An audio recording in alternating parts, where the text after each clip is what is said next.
All right, let's get into it. Number 10. The gravity trap. Imagine you are the most brilliant physicist on a distant alien world. You have cracked quantum mechanics. You have mapped the constellations above your sky with mathematical precision. You understand exactly what those pinpricks of light are. Nuclear furnaces, billions of miles away, some orbited by worlds not unlike your own. You dream of reaching them, but you never will, because your planet won't let you go. Here's the problem. On Earth, a chemical rocket has to reach approximately 11.2 kilometers per second to break free of our planet's gravitational pull. That's about 25,000 miles per hour. And even for us, it's brutally difficult. The Saturn V rocket that carried the Apollo astronauts to the moon stood 363 feet tall, weighed 6.5 million pounds at launch, and roughly 90% of that total mass was nothing but fuel. We are pushing the absolute ceiling of what chemical energy can do. Now, here's where it gets unsettling. When NASA's Kepler Space Telescope surveyed our region of the galaxy, it discovered thousands of exoplanets. And the overwhelming majority of those rocky, potentially habitable worlds aren't Earth-sized. They're bigger, significantly bigger. Astronomers call them super-Earths, planets with masses ranging from 2 to 10 times the mass of our world. Because of the Tsiolkovsky rocket equation, the tyrannical mathematics governing spaceflight, fuel requirements don't increase linearly with the required velocity. They increase exponentially. A civilization on a super-Earth with twice our radius and 10 times our mass would face an escape velocity 2 to 3 times higher than ours. To launch the equivalent of an Apollo mission, they would need a rocket the size of a mountain, burning an amount of chemical propellant that makes the engineering essentially impossible. Think about what that means. These planets are likely better incubators for life than Earth. Thicker atmospheres, more stable climates, more surface area. They might produce brilliant civilizations with profound mathematics, soaring philosophies, and a deep understanding of the stars above them. But they can't launch a satellite. They can't build a space telescope. And they can never leave their atmosphere. Picture it. A galaxy absolutely teeming with brilliant minds, philosophers, poets, scientists, every one of them permanently bolted to the surface of worlds too heavy to leave. They have mapped the stars with exquisite precision. They understand the physics of rocketry. And they know, with devastating certainty, that no amount of engineering will ever punch them through their own sky. We aim our radio telescopes at the heavens and wait for a signal. But what if most intelligent life in the universe never developed the ability to send one? We may be the only civilization in the history of the cosmos that has ever stood on a world beyond its own. The silence above us is not emptiness. It is a galaxy full of prisoners. Number 9. The water world. Beneath the frozen crust of Jupiter's moon Europa lies a global ocean that contains more liquid water than every ocean on Earth combined. NASA's Galileo mission confirmed this in the late 1990s. ESA's Cassini spacecraft found similar oceans beneath Saturn's moon Enceladus, complete with hydrothermal vents on the seafloor. Exactly the kind of environment where life began on our own planet. Water is everywhere in this universe, and where there's water, there's a chance for biology. Now consider this. On Earth, we already have astonishingly intelligent creatures living entirely underwater. Octopuses possess roughly 500 million neurons, demonstrate problem-solving abilities, use tools, and display individual personalities. Dolphins communicate with complex acoustic languages. Humpback whales maintain cultural traditions that pass between generations. It is entirely possible that highly intelligent species could evolve in global oceans across the galaxy. Minds that rival or exceed human intellect, thinking, creating, and philosophizing in the deep. But here's the insurmountable barrier. In an entirely underwater environment, it is physically impossible to harness fire. No combustion means no metallurgy. No metallurgy means no complex tools. No tools means no electricity. No electricity means no radio communication, no computers, and certainly no spaceflight. We assume that intelligence inevitably leads to technology. But that assumption is based entirely on our own experience. A species that happened to evolve on dry land. It might be a uniquely terrestrial bias. the galaxy might be echoing with the complex philosophical songs of brilliant aquatic minds living in perfect harmony within their dark, deep oceans. They possess an understanding of mathematics and acoustics that we cannot fathom. But they will never build a radio dish. They will never broadcast their existence, and they will never construct a ship to leave their seas. They are invisible to every technological search we have ever designed. We are not looking for the wrong signal. We are looking in the wrong medium entirely. Number 8. The estivation hypothesis. If you are a civilization that has left biological bodies behind and migrated your entire consciousness into digital substrates, then the single most precious commodity in your existence is not territory or raw materials. It is the ability to think, to compute, to process, and heat is the silent assassin of efficient computation. In 2017, researchers Anders Sandberg, Stuart Armstrong, and Milan Cherkovich published a paper in the Journal of the British Interplanetary Society titled, "That is Not Dead Which Can Eternal Lie." The paper applies a principle established by physicist Rolf Landauer in 1961. The minimum energy required to erase a single bit of information is directly proportional to the ambient temperature of the environment. The colder it is, the more efficient your computation becomes. Right now, the cosmic microwave background radiation keeps the universe at roughly 2.7 Kelvin, about minus 455 degrees Fahrenheit. To us, that's unimaginably cold. But to a hyper-advanced digital civilization looking to maximize processing efficiency, the current universe is a blazing inferno. It is far too hot to compute efficiently. The estivation hypothesis suggests that these civilizations have done something extraordinary. They've built their server planets, their Dyson spheres, and their computational infrastructure. And then they hit the pause button. They have entered a state of cosmic hibernation, waiting for the universe to expand further and cool down to a fraction of a degree above absolute zero. In that distant future, trillions of years from now, the same unit of energy will yield trillions of times more computational power than it does today. To remain active now would be a grotesque waste of potential. What we interpret as an empty cosmos might actually be a crowded one, packed with ancient, impossibly advanced digital minds that have collectively decided to power down and wait. They are dormant gods, dreaming in the dark, conserving every jewel for a computational renaissance that won't begin for trillions of years. We are like termites eating the foundation of a house while the owners are asleep upstairs. If we expand too aggressively, radiate too much heat, and rearrange too much matter, we are degrading the future resources of these sleeping giants. And if we damage the house enough, they will wake up, and they will not be happy. Number 7. The self-poisoning biospheres. 2.4 billion years ago, life on Earth almost wiped itself out. Not through an asteroid impact, not through a volcanic eruption, through its own biological waste. Cyanobacteria, the very first organisms capable of photosynthesis, began flooding the atmosphere with a new gas, oxygen. For the anaerobic life forms that had dominated the planet for over 1 billion years, oxygen was a lethal poison. Atmospheric oxygen levels skyrocketed from essentially 0 to nearly 2%, triggering the first mass extinction in our planet's history. Geologists call it the Great Oxidation Event. Researchers Preston Cloud and Heinrich Holland confirmed through geological analysis that this single biological innovation came within a razor's edge of sterilizing the entire globe.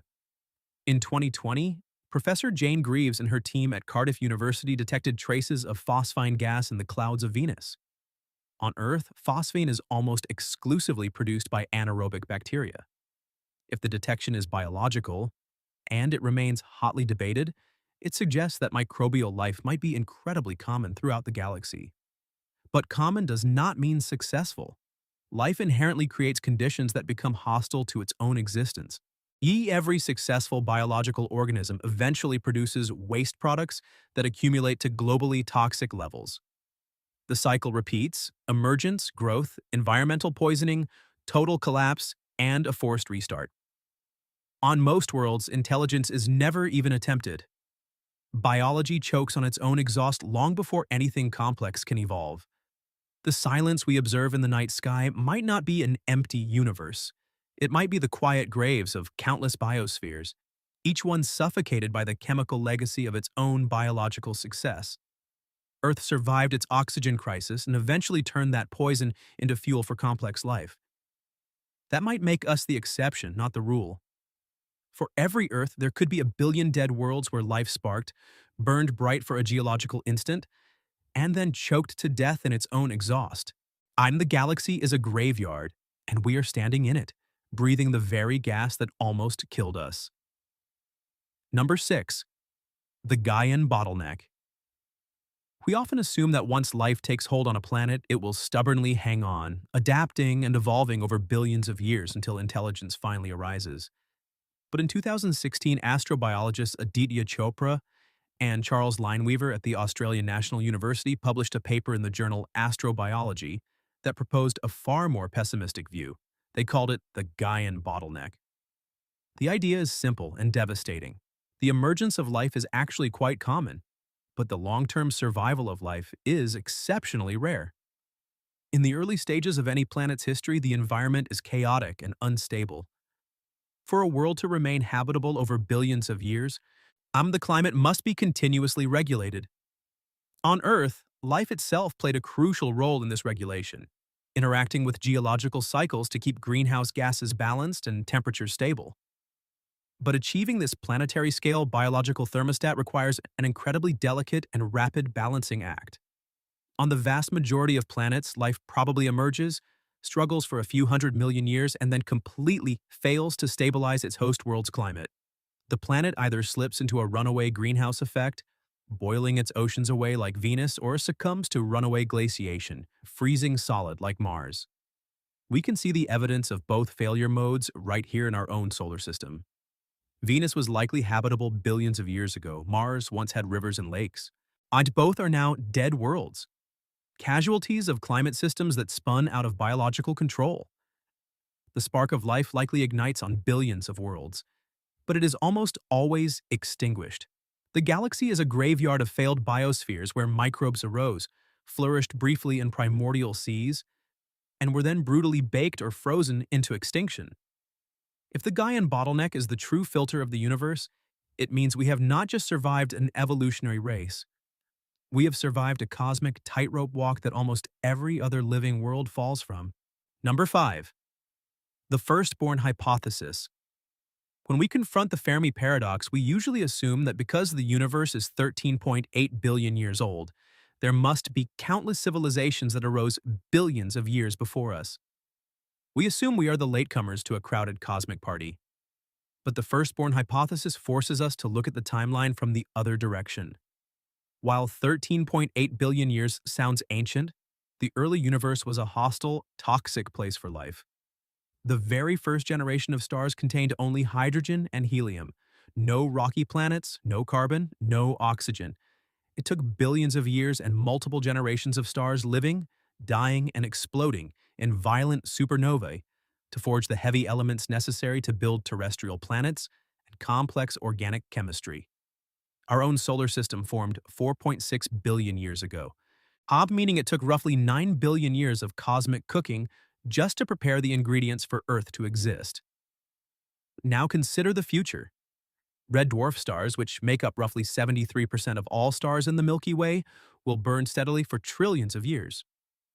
According to astrophysicists Gregory Laughlin, Peter Bodenheimer, and Fred Adams, some red dwarfs will remain on the main sequence for over 5 trillion years.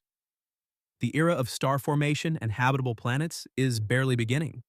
We are not living in the mature, middle-aged universe. We are living in the extreme, chaotic, early dawn of cosmic history. The unsettling conclusion is that we haven't heard from anyone because there is no one else to hear from yet. We are the firstborn, the vanguard, the elders of the cosmos. We look at the stars, terrified of older, more advanced predators or ancient empires. But the reality might be far more profoundly isolating. There are no elders. There are no predecessors. There is only us.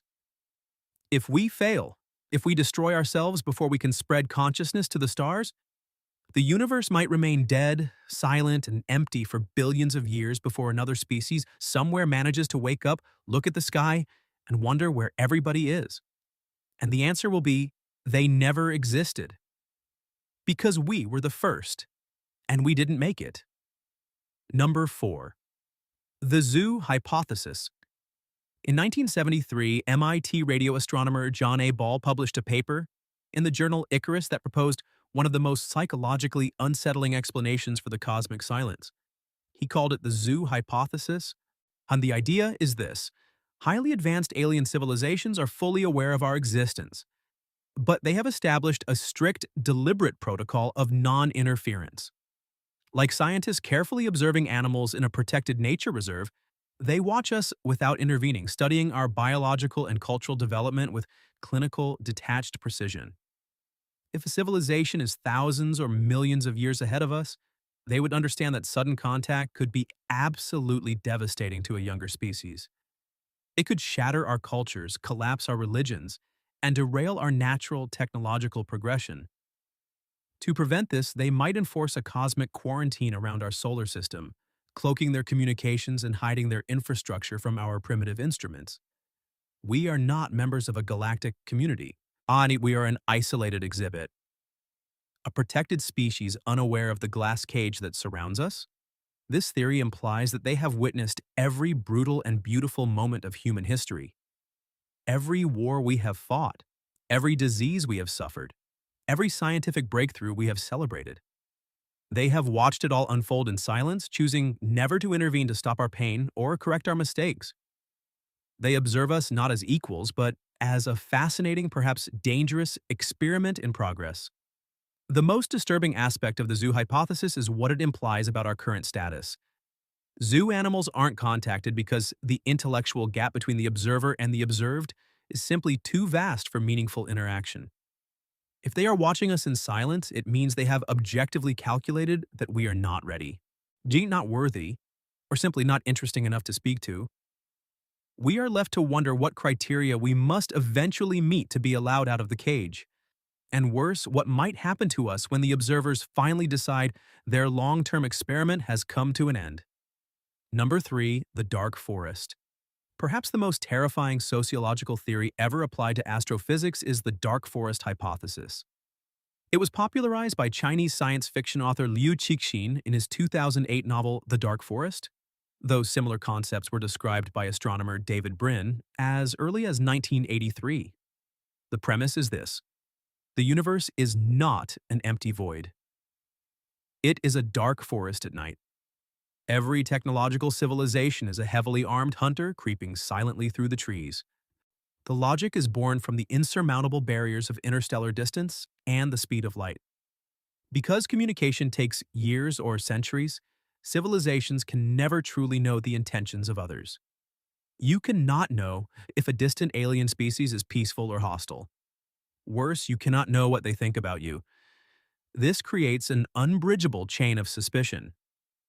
A species might seem peaceful now, but over the thousands of years it takes to travel between stars, their culture or technology could evolve into an existential threat. Therefore, the only mathematically rational strategy for survival is preemptive elimination. Any civilization that becomes detectable instantly becomes a target. Advanced species do not conquer or enslave. They simply launch devastating relativistic weapons at any coordinate that emits a signal, erasing potential future threats from the board before they can grow dangerous. It is not cruelty. It is cold, calculated survival mathematics. This perfectly explains the Fermi paradox. The galaxy is absolutely silent because every surviving civilization has learned that broadcasting is suicide. Meanwhile, humanity has spent over a century loudly pumping radio and television signals into the void. In 1974, we deliberately beamed the Arecibo message toward the star cluster Messier 13, some 25,000 light-years away. In 1977, we launched the Voyager spacecraft carrying a golden record that includes a map pinpointing the exact location of our solar system. We have essentially lit a massive bonfire in the middle of the dark forest, cheering loudly, completely oblivious to the ancient, always silent hunters lurking in the shadows who have just noticed the light. The silence of the cosmos is not evidence of absence. It is not an empty canvas waiting for us to paint our future. It is the sound of every surviving civilization holding its breath. And we are the only ones who haven't figured that out yet. The message has already been sent, the signal is already propagating, and somewhere in the dark, something has just turned its head in our direction. Number 2. The merciful predecessors. In 1950, physicist Enrico Fermi looked at the mathematics of our vast ancient universe and asked a question that became legendary. Where is everybody? Most scientists theorize about civilizations destroying themselves with technology. But there is an alternative that turns the silence of space from a mystery into a terrifying defense mechanism. In this scenario, contact finally happens. But it looks nothing like we imagined. The visitors do not come bearing gifts or handshakes. They arrive in a state of visible urgency, almost desperation. They explain that for millennia they have been running interference on our behalf, masking Earth's radio emissions, bending our electromagnetic footprint away from the wrong ears. They have been our invisible guardians. They explain the Great Silence with absolute, chilling clarity. They are not the only entities out there. There is an apex predator roaming the Milky Way that has systematically detected and slaughtered thousands of emerging technological species. The predecessors share horrifying evidence. Images of distant dead worlds with their surfaces fused into glass by weapons of unimaginable power. They show us the ruins of advanced species that were silenced within decades of making themselves electromagnetically detectable. The predator's pattern is ruthlessly efficient. The moment a civilization's radio signals cross a certain threshold, the exterminators arrive. No warning, no negotiation. Just annihilation at a speed and scale that leaves no survivors and no ruins that could warn the next civilization in line. The terrifying reality is that Earth's protective quarantine has now failed. Our modern radio and television broadcasts have grown too powerful to contain. In 1974, we beamed the powerful Arecibo message, designed by Frank Drake and Carl Sagan, toward the globular star cluster Messier 13, roughly 25,000 light-years away, using a transmitter with the equivalent power of 20 trillion watts. In 1977, we launched the Voyager Golden Record, a deliberate beacon carrying a pulsar map that pinpoints the exact location of our solar system relative to 14 nearby pulsars. We didn't just make noise, we drew them a map. The predecessors revealed themselves to humanity not to offer salvation, but because our reckless transmissions have finally attracted the predator's attention. They have detected something unimaginably vast, traveling between the stars, heading directly toward our solar system. And they have only come to say goodbye. Number 1. The simulation termination. This is the ultimate existential threat. Height is the scenario where the universe itself is the trap. In 2003, philosopher Nick Bostrom at the University of Oxford published a paper in the Philosophical Quarterly that shook the foundations of modern philosophy. His simulation argument rests on a trilemma, 3 propositions, at least one of which must be true. Either virtually all civilizations go extinct before developing the technology to run detailed ancestor simulations, or virtually all civilizations that reach that level choose not to run them. Or we are almost certainly living inside a computer simulation right now. Bostrom does not claim we are definitely in a simulation, but his mathematics are precise. If advanced civilizations can run simulations, and if even a small fraction of them choose to do so, and then the number of simulated minds would vastly outnumber biological minds. Statistically, any given conscious being is overwhelmingly likely to be simulated. But here is the twist that transforms this from philosophy into horror: the termination condition. A simulation is run for a purpose. Maybe it's to study how civilizations evolve from nuclear power to artificial intelligence. Maybe it's just a game, but all simulations have limited processing power, limited memory, and a conclusion.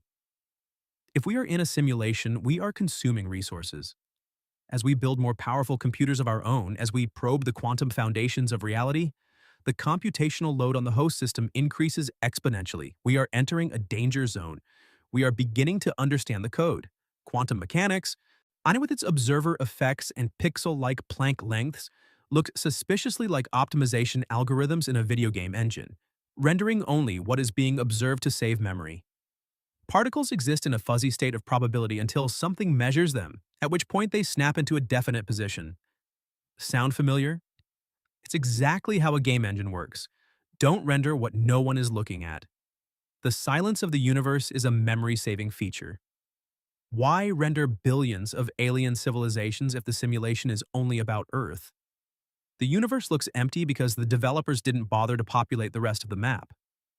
It's just a skybox, non-player characters that were never coded. The terrifying implication is this. The moment we truly understand the theory of everything, the moment we crack the code of the universe, the experiment is over. The data set is complete. The question has been answered, and the simulation is no longer useful. It is just a drain on power. The screen goes black. No warning, no apocalypse, no dramatic ending. Just end of program. Every telescope we build, every particle accelerator we power up, every AI system we train to understand the fundamental laws of physics brings us one step closer to answering the question that ends everything. We are racing toward a finish line that is actually a cliff, and we are running faster every day. I'll be sharing more similar videos in the future, so subscribe to stay tuned.